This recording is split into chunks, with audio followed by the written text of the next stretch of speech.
Kochi corporation പുതിയ ആസ്ഥാന മന്ദിരത്തിൽ പ്രവർത്തനം ആരംഭിച്ചിരിക്കുകയാണ്. മുഖ്യമന്ത്രി പിണറായി വിജയൻ പുതിയ കെട്ടിടത്തിന്റെ ഉദ്ഘാടനം നിർവഹിച്ചു. മറൈൻ ഡ്രൈവിൽ ബേസ്മെന്റും ഗ്രൗണ്ട് ഫ്ലോറിനും പുറമെ 6 നിലകളിൽ അത്യാധുനിക സൗകര്യങ്ങളോടുകൂടിയാണ് പുതിയ ആസ്ഥാന കേന്ദ്രം ഒരുക്കിയിരിക്കുന്നത്.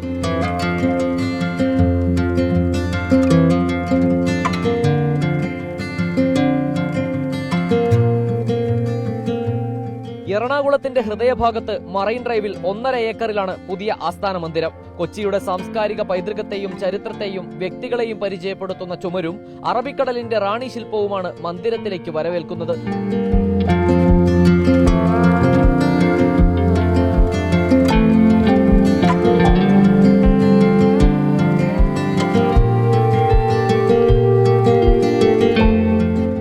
$1,75,930 ചതുരശ്രയടിയിൽ നിർമ്മിച്ച പുതിയ കെട്ടിടത്തിന്റെ ബേസ്മെന്റ്, ഗ്രൗണ്ട് ഫ്ലോറുകൾക്ക് പുറമെ 6 നിലകളുണ്ട്.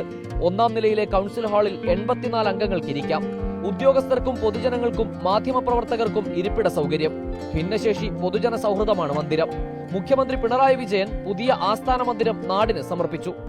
1967 നവംബർ 1-നാണ് അന്നത്തെ മുഖ്യമന്ത്രിയായിരുന്ന EMS അന്നത്തെ നഗരസഭാ ഓഫീസിന്റെ ഉദ്ഘാടനം നിർവഹിച്ചു.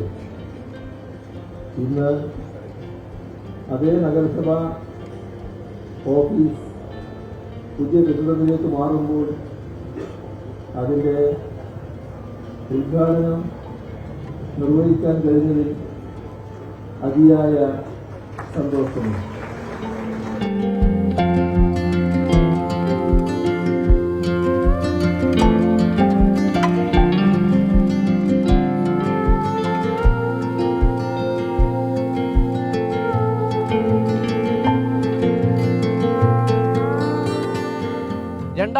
ൽ പ്രവർത്തനം തുടങ്ങിയ കെട്ടിടത്തിന്റെ പണി പൂർത്തിയാക്കാൻ കഴിഞ്ഞതിൽ സന്തോഷമെന്ന് Kochi mayor advocate M. Anilkumar.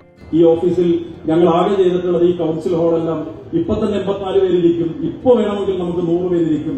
Kochi നഗരത്തെ ഒരിക്കലും കൊച്ചിയുടെ ഭൂമിശാസ്ത്രത്തിൽ കെട്ടിയിടാൻ ഞങ്ങൾ ആലോചിക്കുന്നില്ല. കൊച്ചി ആരംഭിക്കുന്നത് ഇപ്പോൾ അങ്കമാലിയിൽ നിന്നാണ്, വടക്ക് നിന്ന്. കൊച്ചി ഇപ്പോൾ തുടരുന്നത് നമ്മുടെ ആലപ്പുഴ ജില്ലയിലെ അരൂർ വരെ സത്യത്തിൽ കൊച്ചിയാണ്. അതുകൊണ്ട് ഈ ഓഫീസ് കൊച്ചി കോർപ്പറേഷന്റെ ആണെങ്കിൽ പോലും ഈ ഓഫീസ് വിശാലമായ കൊച്ചിയുടേതാണ് എന്ന കാര്യത്തിൽ സംശയമില്ല. അതുകൂടി ഈ സന്ദർഭത്തിൽ പറയാൻ ഞാൻ ആഗ്രഹിക്കുകയാണ്. കൊച്ചി നഗരത്തിന്റെ ചരിത്രവും പൈതൃകവും വിളിച്ചോതുന്ന പുത്തൻ ആസ്ഥാന മന്ദിരത്തിൽ ഇനി കൊച്ചിക്കാർക്ക് കൂടുതൽ സൗകര്യങ്ങളോട് കൂടിയുള്ള സേവനങ്ങൾ ലഭ്യമാകും.